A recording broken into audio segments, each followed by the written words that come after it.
اس کا ایک اہم حصہ ہے جو نفسیاتی امراض کی وجہ بن رہا ہے. تو نفسیاتی امراض کے جب مریض وہاں پر زیادہ ہیں تو وہ کسی بھی قسم کا انتہائی اقدام اٹھا سکتے ہیں, یا پھر بندوق لے کر نکل جاتے ہیں, ہجوم میں آتے ہیں, گولیاں اندھا دھند گولیاں چلا دیتے ہیں. کہ ہم نے ماضی میں مسلسل پچھلی جو بائیڈن گورنمنٹ میں ہر سال اس قسم کے 2-3 واقعات درج کیے ہیں, اور یہ واقعہ پیش آیا ہے ہجوم میں کھڑے ہو کر گولیاں چلانے کا, جو وہاں پر بڑی آسانی سے آپ کو ہتھیار دستیاب ہو جاتے ہیں, لائسنس مل جاتا ہے, ہتھیار بھی آپ کو ملتے ہیں, اور وہ بھی اس قدر ایڈوانس ہتھیار آپ کو دستیاب ہے امریکہ جیسے ترقی یافتہ ملک میں, جس کی نظیر نہیں مل سکتی. بہت ہی سوفسٹیکیٹڈ ویپنز جس کو ہم کہہ سکتے ہیں وہ وہاں پر ان کے پاس دستیاب رہتے ہیں, تو بڑی آسانی سے وہ مل جاتا ہے. تو اس میں ہی ترمیم لانے کی بات جو بائیڈن انتظامیہ نے کیا تھا, مگر شاید ڈونلڈ ٹرمپ انتظامیہ چاہتا ہے کہ گن کلچر جو ہے وہ فروغ پائے امریکہ میں, کیونکہ جو ذہنیت ان کی جو ہے, جو امریکی صدر ڈونلڈ ٹرمپ کی, اس کے مطابق ہی وہ قوانین لا رہے ہیں, اور قوانین کا خمیازہ جیسا کہ آپ نے کہا وہ معصوم عوام بھگت رہی ہے. اب دیکھیے آپ کسی گھریلو جھگڑے کی وجہ سے بیوی اور بچوں پر, معصوم بچوں پر آپ کس طریقے سے ریاسہ و فائرنگ کو وہ کر سکتے ہیں. معصوم بچے, انہوں نے کیا قصور کیا ہے, آپ اپنے بچوں کو مار رہے ہیں, بیوی کو مار رہے ہیں. انتہائی افسوسناک, کسی نہ کسی طریقے سے ذہنی تناؤ کا وہ شکار تھا, نفسیاتی امراض کا وہ شخص شکار تھا. یقیناً آنے والے دنوں میں اس کی بھی رپورٹس منظر عام پر آئیں گی, مگر ایک قانون بنایا جانا چاہیے, امریکہ ہو یا بھی دنیا کا کوئی بھی ترقی یافتہ ملک ہو, وہاں پر گن کلچر کو روکنے کی, گن کلچر کی جو وہ جس کی وجہ سے نقصان ہو رہا ہے معاشرے کو, اس کو روکنے کے لیے, اس کے سدباب کے لیے کچھ نہ کچھ ترمیمات لائے جانے چاہیے. بہرحال ناظرین, جیسا کہ میں نے آپ کو بتایا کہ ہر 11 منٹ میں گن کلچر کے نتیجے میں ایک موت ہوتی ہے امریکہ میں. تو امریکہ ویل سویلائزڈ ہے, کیا سویلائزڈ ملک ہے. کیا آپ دیکھیں گے کہ وہاں لوگ ایک دوسرے کو مارنے لگتے ہیں, ایک دوسرے کا قتل کرنے لگتے ہیں. اور گن کلچر کا, جیسا کہ اسماعیل ذبیح اللہ نے بھی کہا کہ ڈونلڈ ٹرمپ چاہتے ہیں کہ یہ گن کلچر باقی رہے, تو اس کا مطلب آپ کو بتاتا ہوں کہ جو ڈیموکریٹس ہیں وہ گن کلچر کے خلاف ہیں, اور ریپبلکنز جو ہے وہ گن کلچر کے تائید و حمایت میں ہیں. تو بہرحال جب تک ڈونلڈ ٹرمپ ہے وہاں پر گن کلچر ختم ہونے والا نہیں ہے. اور امریکہ میں آپ کو بتا دوں کہ 50 ریاستیں ہیں, اور جیسا کہ روس نے بازی ہاری ہے, امریکہ کی باری ہے. اس طرح کے اندازے لگائے جا رہے ہیں, کیونکہ امریکہ ہو یا پھر کوئی اور ملک ہو, اگر غرور و تکبر میں مبتلا ہو جاتا ہے تو پھر قدرت اسے ملیامیٹ کر کے رکھ دیتی ہے, اور اسے بتاتی ہے کہ غرور و تکبر صرف اللہ کے لیے ہے, قدرت کے لیے ہے, خدا کے لیے ہے, اور یہ تمہارے لیے یعنی انسانوں کے لیے نہیں ہے. اور انسانوں کی جو حقیقت ہے, کھجور کا جو اوپر جو پتلا سا چھلکا ہوتا ہے, اس کی بھی حقیقت انسان کی نہیں ہوتی ہے. تو بہرحال ناظرین, کھجور کا ذکر میں نے اس لیے کیا کہ رمضان المبارک کی آمد ہے, اور آپ کو یہ بتانا ضروری ہے کہ رمضان المبارک اس بات کا میسج دیتا ہے کہ تم زمین والوں پر رحم کرو, اللہ تعالیٰ تم پر رحم کرے گا. اور حدیث پاک ہے پیارے نبی صلی اللہ علیہ وسلم کی کہ آپ جو بندہ دوسروں پر رحم نہیں کرتا, اللہ اس پہ رحم نہیں کرتا. تو یہ رمضان جو ہے, آپ دیکھیں گے رمضان کے جو 3 عشرے ہیں یعنی 3 دہے ہیں, ایک تو رحمتوں والا, پہلا جو دہا ہوتا ہے رحمتوں والا ہوتا ہے, دوسرا دہا جو ہوتا ہے وہ مغفرتوں والا ہوتا ہے, اور تیسرا دہا نجات کا ہوتا ہے. تو اللہ تعالیٰ نے مسلمانوں کو, امت مسلمہ کو, آپ کو بتا دوں کہ امت محمدیہ صلی اللہ علیہ وسلم کو رمضان المبارک کا جو مہینہ عطا فرمایا ہے, یہ بندوں کو کہ جو روحانی مدارج ہے, روحانی درجات ہے, وہ بلند کرتا ہے. ساتھ ہی آپ دیکھیں گے کہ رمضان المبارک جب بھی آتا ہے تو اسلام دشمن طاقتیں اٹھ جاتی ہیں اور عالم اسلام کو پریشان کرتی ہیں. اور آپ تاریخ اٹھا کر دیکھ لیجئے کہ رمضان المبارک میں عراق کو نشانہ بنایا گیا, تو رمضان المبارک میں افغانستان کو نشانہ بنایا گیا, یمن کو نشانہ بنایا گیا, کئی ممالک کو نشانہ بنایا گیا, اور اس کا مقصد یہی تھا کہ بے چینی پیدا کر دی جائے. لیکن آپ کو بتا دوں کہ اگرچہ بت ہے جماعت کے آستینوں میں مجھے ہے حکم اذان لا الہ الا اللہ, تو آپ اندازہ کیجئے کہ آپ جس انداز میں رمضان المبارک کا مسلمان استقبال کرتے ہیں, چہروں پر خوشیاں ہوتی ہیں, اور آج بھی ایسا لگ رہا ہے کہ ٹھنڈی ٹھنڈی ہوائیں جو رمضان کی ہیں, خوب یعنی خوشبو سے معطر جو ہوائیں ہیں وہ آ رہی ہیں. اور آپ کو یہ بتا دوں کہ سعودی عرب میں آج اجلاس ہونے والا ہے, خصوصی اجلاس رویت ہلال کمیٹی کا وہاں کے, اور دیکھیں گے کہ چاند نظر آتا ہے یا نہیں آتا ہے. لیکن یہ کہا جا رہا ہے کہ کل یعنی چہارشنبے کو پہلی تراویح ہوگی, اور پرسوں سے رمضان المبارک کا آغاز ہوگا, یعنی پہلا روزہ ہوگا, یہ کہا جا رہا ہے. جی جی یقیناً رویت ہلال کمیٹی کا جو اجلاس ہے اس کے اعلان، سعودی عرب کا جو اعلان ہے اس کے بعد ہی اس پر فیصلہ ہوگا کہ آج اگر چاند نظر آ جائے تو پھر آج جی سے ہاں، تراویح شروع ہو تراویح ہوگی، جائے بے گی شک بے شک، اور ہم مقدس ماہ سیام میں داخل ہو جائیں گے، سبحان اللہ، اور پھر دیکھیے کہ اللہ تعالیٰ کی رحمتیں اپنے بندوں پر، اپنے پیارے حبیب کی امت صلی پر اللہ کیا علیہ وسلم۔ کرم فرمائی ہے رب کعبہ کی کہ پروردگار آپ کے لیے حالات بنا رہے ہیں، آپ کے لیے رحمتوں کا نزول ہو رہا ہے، بے آپ کے شک، لیے مغفرتوں کی راہ ہموار کی جا رہی ہے، آپ کے لیے پھر اپنے گناہوں سے معافی کا راستہ سبحان آپ کے اللہ، لیے فراہم کیا جا رہا ہے۔ پروردگار کی ایک خاص رحمت ہے اپنے بندوں پر، اور یہ کہا جاتا ہے کہ روزے کی حالت میں جب بندہ اپنے رب سے بہت زیادہ قریب ہو جاتا ہے تو بے جو شک، لوگ پابندی کے ساتھ نمازیں پڑھتے ہیں، خشوع و خضوع کے ساتھ نمازیں ادا کرتے ہیں، روزے رکھتے ہیں، ان کی دعائیں شرف قبولیت کا ذریعہ بھی بن سکتی بے ہیں۔ شک بے یقیناً شک، پروردگار عالم کی یہ رحمت ہے، جیسا کہ ریاض صاحب نے کہا کہ جس طرح مسلمان ماہ رمضان کی آمد کا، اس کے استقبال کا اور ماہ رمضان کی تیاری کرتے ہیں، اس کے بدلے آپ کو عید ملتی ہے، تو اسی طریقے اپنی زندگی کو بھی ماہ رمضان کی طرح گزارنے کے اگر عادی ہو جائیں تو یقیناً آپ کی موت کے بعد کی زندگی یقیناً جو ہے وہ عید کے موافق ہی رہے گی۔ دیکھیے آپ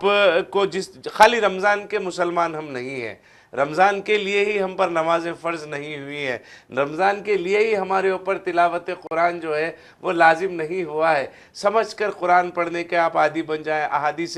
نبوی صلی اللہ علیہ وسلم کو آپ سنیں، پڑھیں، آپ دیکھیں کتنا آپ کے لیے فائدہ ہوگا۔ یقیناً جیسا کہ ریاض صاحب نے کہا کہ یہ ماہ کی جو بھینی بھینی خوشبو ہے ماہ رمضان کی آمد کی، اس کو ہم محسوس کر رہے ہیں، بے اور شک بے شک، یقیناً اللہ کی ذات پہ، رب کعبہ کی ذات پر اس بات کا پورا مکمل یقین ہے کہ وہ اپنی رحمتوں، اپنے ہماری جانب سے جو مغفرتوں کی دعائیں ہوتی ہیں، گناہوں سے معافی کی دعائیں ہوتی ہیں، اس کو یقیناً قبول کرے گا اور ہم پر اپنے سائے رحمت جو ہے وہ جاری رکھے گا پروردگار سبحان عالم۔ اللہ، جی بس ایک ہی پیغام ہے یہ آمد رمضان سے قبل سیاست ٹی وی کے ناظرین کے لیے کہ جس طرح رمضان کی ہم تیاری کرتے ہیں، سال بھر ہم اسی طریقے سے زندگی گزارے، زندگی بسر کرے، تو یقیناً کامیابی ہی کامیابی قدم چومے گی یقیناً۔ بہرحال ناظرین، آپ کو بتا دوں کہ جہاں تک عالم اسلام کے مسائل کا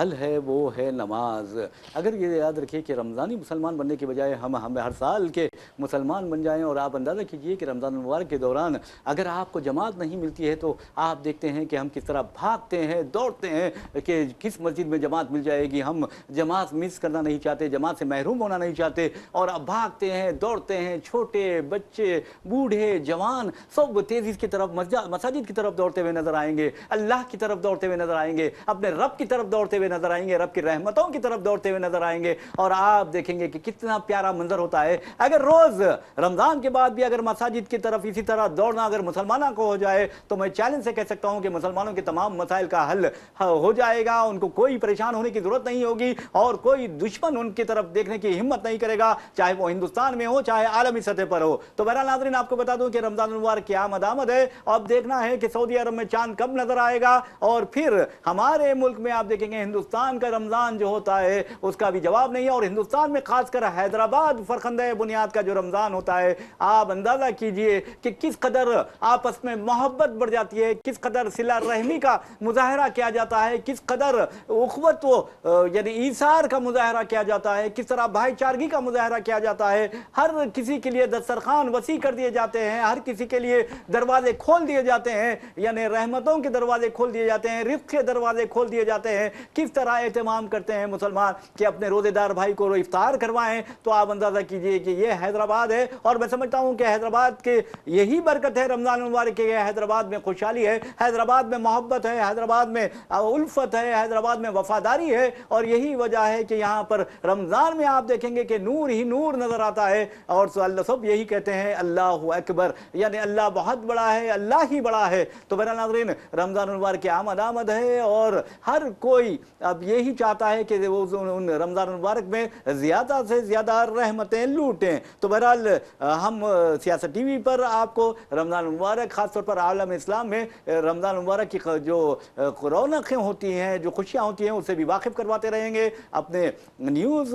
پروگرامز میں, اور پھر خبر و خیال میں, پھر خاص خبروں میں, اور پرائم ٹائم میں, اور نیشنل نیوز میں, انٹرنیشنل نیوز میں, اور ہندی نیوز میں, سب میں آپ کو رمضان المبارک کی خصوصی خبریں بھی ہم پیش کریں گے. تو بہرحال ناظرین, ہم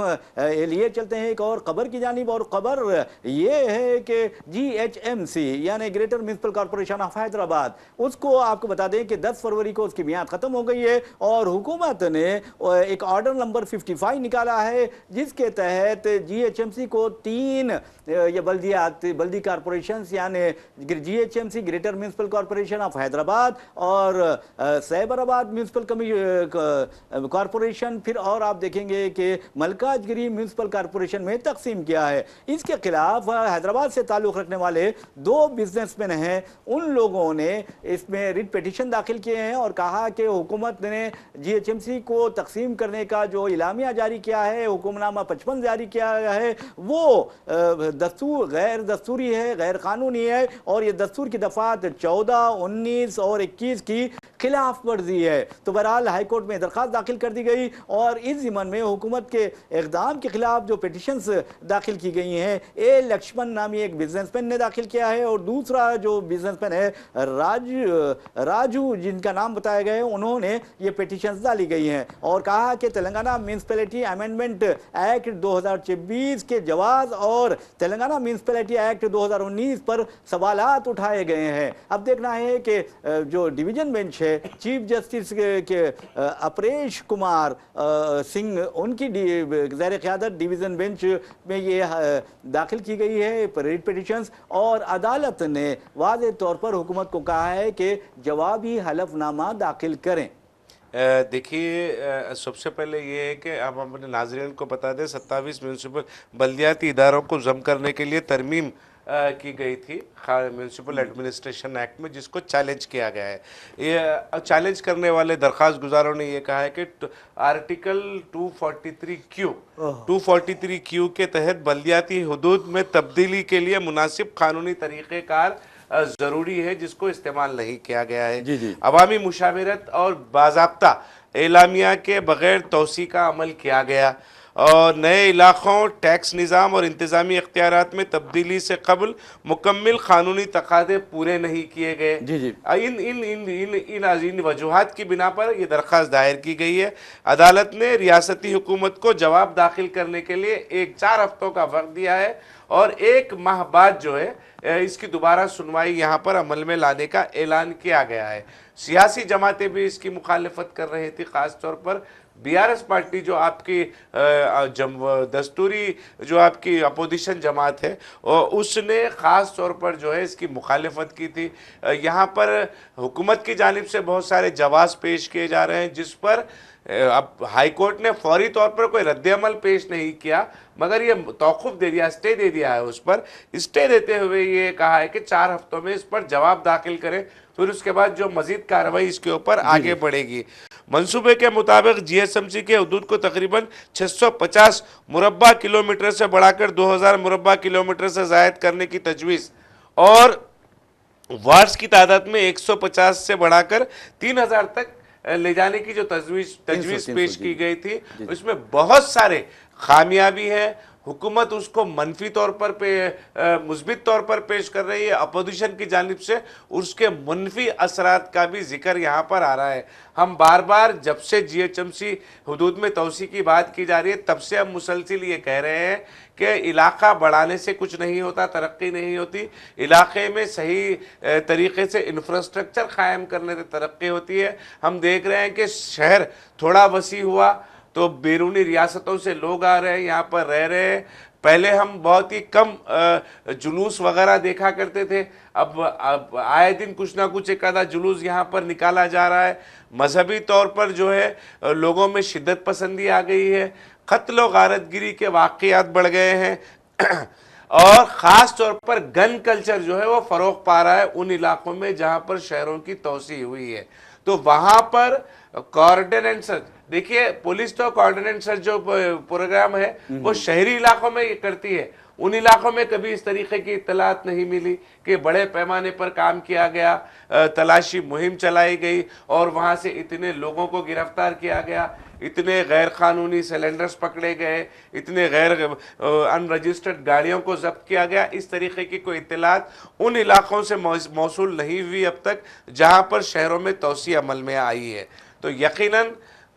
حکومت کی جانب سے مثبت اثرات بتائے جا رہے ہیں، اس کے منفی اثرات جو ہیں وہ تو دکھائی دے رہے ہیں۔ بالکل آپ نے صحیح کہا۔ بہرحال ناظرین، آپ کو بتا دوں کہ جہاں تک بلدیات کا سوال ہے، جیسا کہ میں نے آپ کو بتایا ہے کہ 10 فروری کو جی ایچ ایم سی کی جو میعاد ہے وہ ختم ہو چکی ہے، اور یہ کہا جا رہا ہے کہ اگر جی ایچ ایم سی یا پھر ملکاجگیری میونسپل کارپوریشن ہو یا پھر سیبرآباد میونسپل کارپوریشن ہو، وہ اگر قانونی رکاوٹیں اس سے دور ہو جاتی ہیں تو پھر اپریل تک یہاں پر انتخابات بھی ہو سکتے ہیں۔ اب یہ کہا جا رہا ہے کہ کانگریس نے اپنے فائدے کے لیے یہ کام کیا ہے، بی آر ایس بھی اس سے ناراض ہے، بی جے پی بھی ناراض ہے، لیکن مجلس اتحاد المسلمین کی ناراضگی کے بارے میں کچھ پتہ نہیں ہے۔ تو بہرحال کہنے کا مطلب یہ ہے کہ حالیہ بلدی انتخابات میں جس طرح کے واقعات پیش آئے، کانگریس نے جس طرح کامیابی حاصل کی، اور اگر دیکھا جائے تو پھر بی آر ایس کا جو یعنی کہ پرفارمنس رہا وہ بھی برا نہیں رہا، اور بی جے پی نے بھی کریم نگر میونسپل کارپوریشن پر قبضہ کیا، لیکن اچھا ہوا کہ نظام آباد میونسپل کارپوریشن پر بی جے پی قبضہ کرنے میں ناکام رہی۔ ایک بات ضرور ہے کہ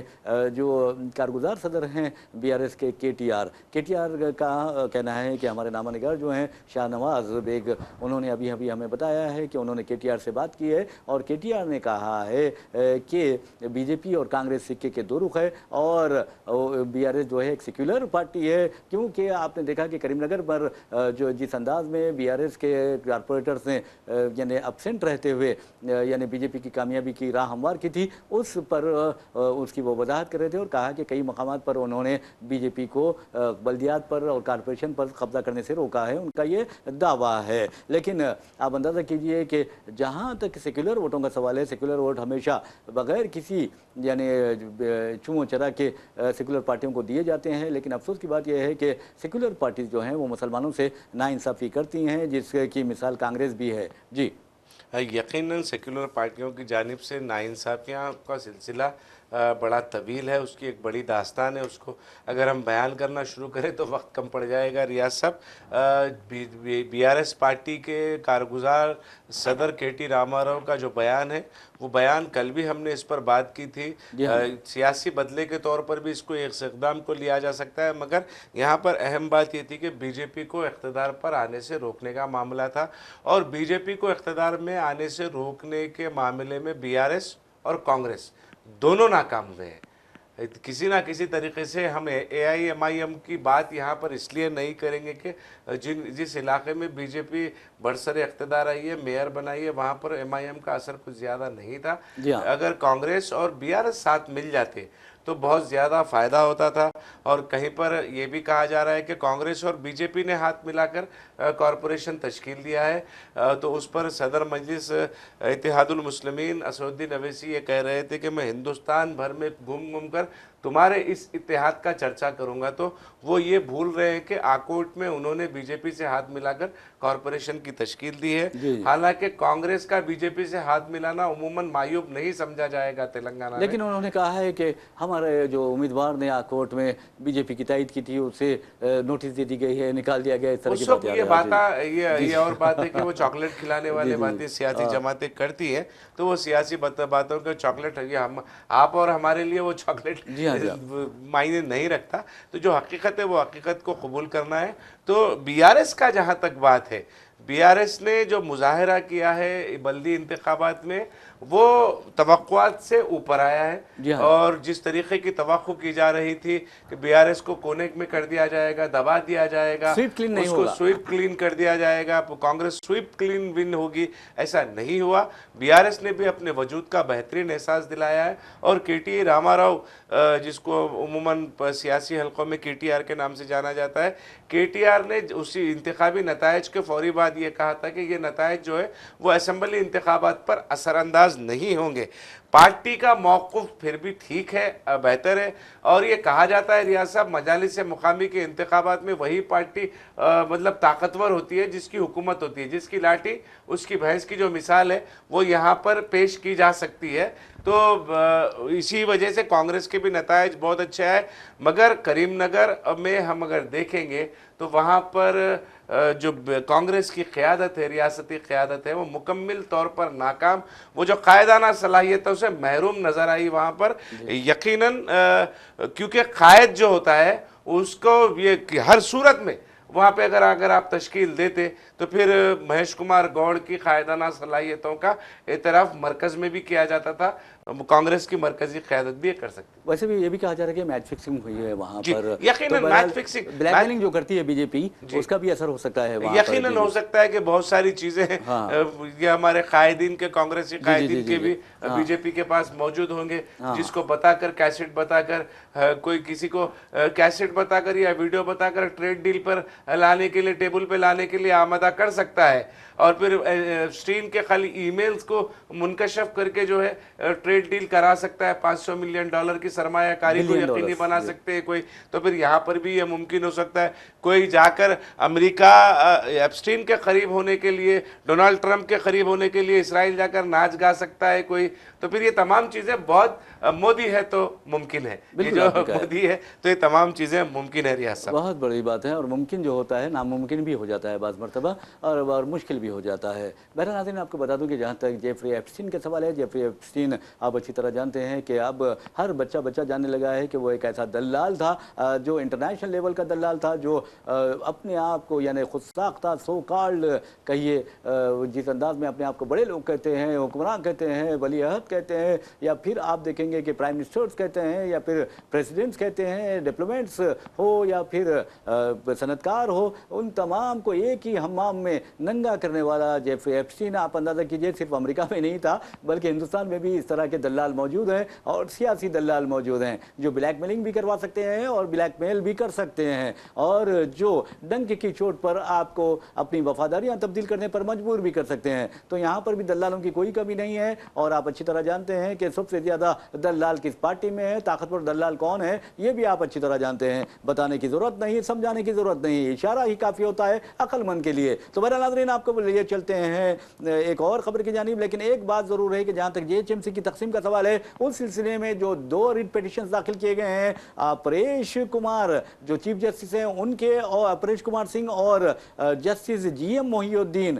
کے بینچ پر یعنی ڈویژن بینچ پر یہ پیٹیشنز داخل کی گئی ہیں, اور دونوں نے حکومت کو جوابی حلف نامہ داخل کرنے کی ہدایت دی ہے. اب چلتے ہیں ایک اور خبر کی جانب, اور آپ اچھی طرح جانتے ہیں کہ اس خبر کا تعلق ہے سلمان خان. سلمان خان آپ دیکھیں گے کہ بالی ووڈ کے بھائی کہا جاتا ہے سلمان خان کو, اور سلمان خان کی اجارہ داری اچھی ہے. خود موہن بھاگوت بھی سلمان خان کے ڈریسنگ کی یا ان کے فیشن جو اپناتے ہیں اس کی تعریف کرتے ہیں. سلمان خان نے حالیہ عرصے کے دوران موہن بھاگوت کا جو لیکچر تھا ممبئی میں, اس میں شرکت بھی کی تھی. تو بہرحال خبر یہ ہے کہ سلمان خان کے جو والد ہیں سلیم خان اسٹوری رائٹر ہیں, اور آپ دیکھیں گے کہ ایک زمانہ تھا جب جاوید اختر اور سلیم خان کی جوڑی سلیم جاوید کے نام سے جانی جاتی تھی, اور انہوں نے بڑے بڑے ہٹ فلمز بھی دیے ہیں جس میں شعلے ہے, ہاتھی میرے ساتھی ہے, زنجیر ہے, اور مسٹر انڈیا جیسی فلمیں بھی ہیں. اور امیتابھ بچن کے جو اکثر فلمیں ہوتی ہیں اس کی کہانیاں سلیم جاوید ہی لکھا کرتے تھے, یعنی سلیم خان اور پھر جاوید اختر. تو بہرحال ناظرین آپ کو بتا دوں کہ سلیم جاوید جو ہیں وہ 90 برس کے ہو چکے ہیں, یعنی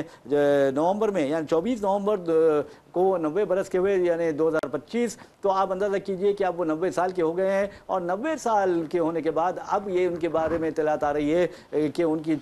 طبیعت اچانک بگڑ گئی, جس کے نتیجے میں انہیں ممبئی کے لیلاوتی ہاسپٹل میں شریک کر دیا گیا ہے, ICU میں رکھا گیا ہے. ویسے بھی ناظرین آپ کو بتا دوں کہ جہاں تک سلیم خان کا تعلق ہے, سلیم خان کے بارے میں یہ کہا جاتا ہے کہ سلمان خان کی جو آرگنائزیشن ہے, رضاکارانہ تنظیم ہے بینگ ہیومن جو ہے, اس کے ذریعے جو فلم سٹارز ہوتے ہیں, جونیئر